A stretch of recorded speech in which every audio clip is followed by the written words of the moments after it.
Si las abejas desaparecieran, al hombre le quedarían 4 años en la Tierra. Esta frase fue atribuida a Albert Einstein, aunque la realidad es que no hay ningún registro que nos haga saber que él la dijo. Fuera de si es veraz o no, analizar qué sería un mundo sin estos insectos es bastante interesante. Acaban de entrar a la Dietexon y aseguro que hay muchos datos de las abejas que desconocemos y que pueden ser realmente impactantes. Para conocerlos tenemos que abordar la labor de estos insectos y por eso hoy veremos qué pasaría si las abejas desaparecieran. Vamos con ello.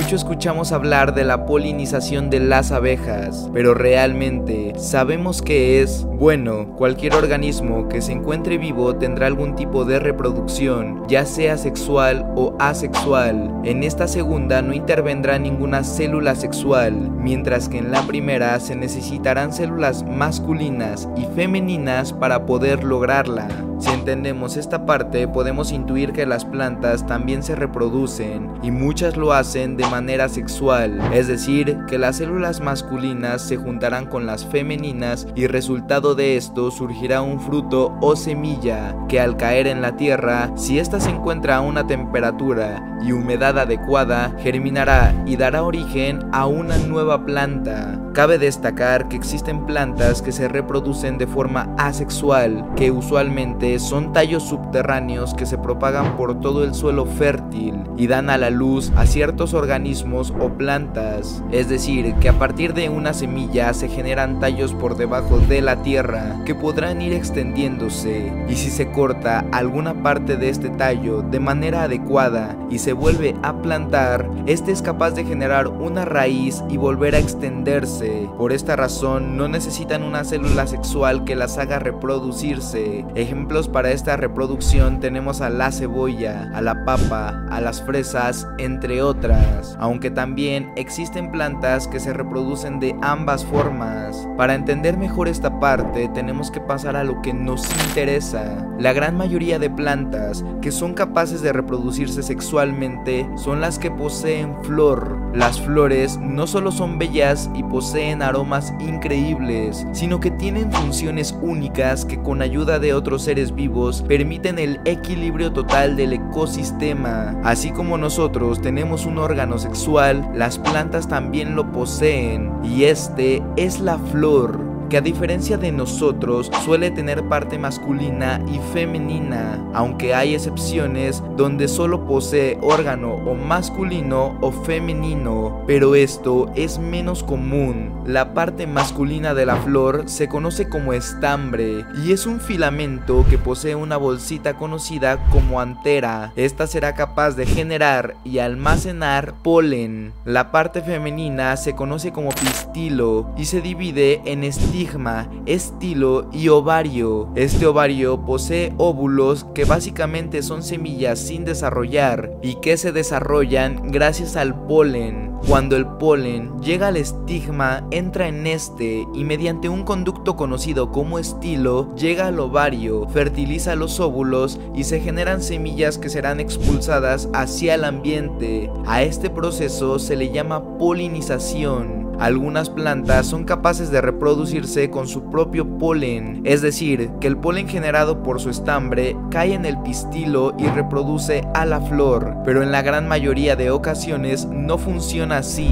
y se necesitan dos plantas de la misma especie para lograr la polinización. De esta manera, el polen tendrá que salir de una flor y llegar a otra similar para que se logre la reproducción, y solo existen dos factores que pueden lograr esto. El primero es el viento, que puede llevarse al polen y hacerlo caer en otra flor, y el segundo son los insectos, que pueden trasladarlo. Existen flores que producen polen de tamaño muy grande o que simplemente no producen mucho, como lo son las rosas, los tulipanes tulipanes, las orquídeas, etc. Casualmente, estas flores pueden reproducirse de manera tanto sexual como asexual.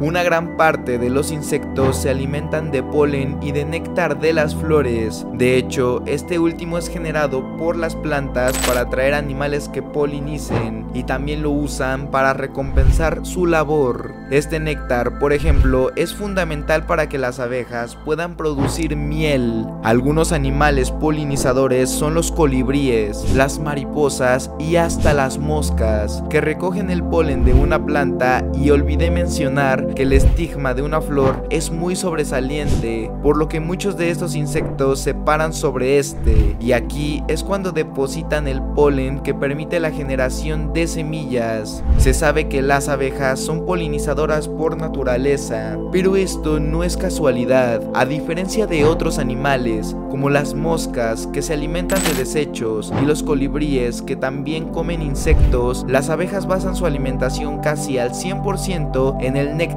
y polen de las flores, aunque también consumen en menor cantidad la miel y jalea real que producen ellas mismas. Gracias al polen pueden alimentar a sus crías y desarrollarse plenamente. Las abejas se han desarrollado para ser excelentes polinizadores por naturaleza, y no solo eso, sino que muchas flores han evolucionado y se han adaptado para atraer específicamente a las abejas y no a otro insecto. Los órganos visuales y del olfato de las abejas están adaptados para encontrar e identificar a las flores por sus perfumes, colores y diseños. Sus antenas realmente son órganos olfatorios, sus ojos perciben la luz ultravioleta, y muchas flores tienen diseños que solo son visibles con este tipo de visión, es decir, que se han desarrollado para que éstas las puedan ver. Otras características únicas de las abejas es que tienen mucho pelo que recubre a su cuerpo y en el que se adhiere una gran cantidad de polen. Han desarrollado órganos como la escopa y las corbículas, que son específicamente para acarrear polen,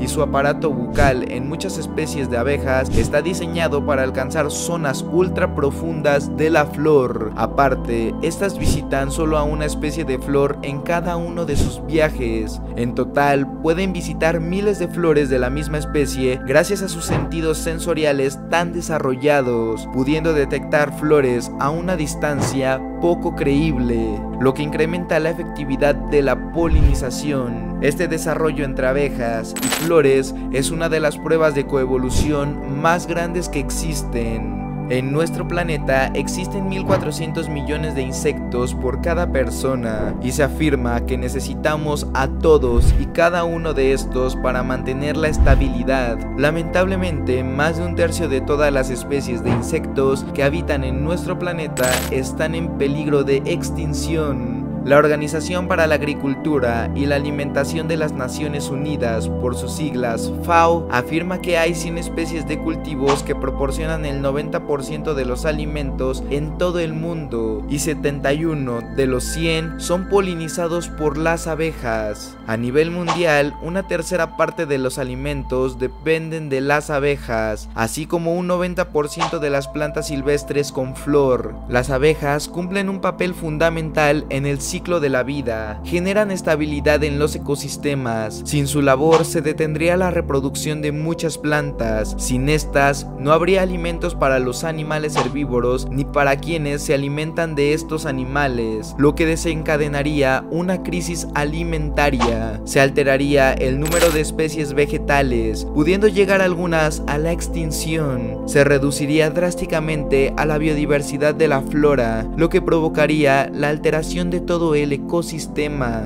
Las producciones agrícolas tendrían que hacer frente a grandes pérdidas económicas por la reducción en la producción, afectando a todo el mercado alimentario. Se ha calculado que el valor económico de la labor de la polinización de las abejas y otros polinizadores para la agricultura es de unos 265.000 millones de euros anuales en todo el mundo. Imagina la crisis económica. También transformaría nuestros hábitos de consumo de forma radical. Como base de la cadena trófica, los insectos son el alimento de miles de especies de pequeños mamíferos, que a su vez son el alimento de otros, y así hasta completar una cadena alimenticia que se derrumbaría si no actuamos. Muchas flores tendrían que cambiar sus mecanismos de funcionamiento, y este proceso, aparte de ser largo, sería riesgoso, pues existiría una gran probabilidad de muerte en esta transición. Plantas que dependen mucho de las abejas son las manzanas, las almendras, muchos tipos de cebolla, arándanos, los pepinos, las fresas, las calabazas, orégano,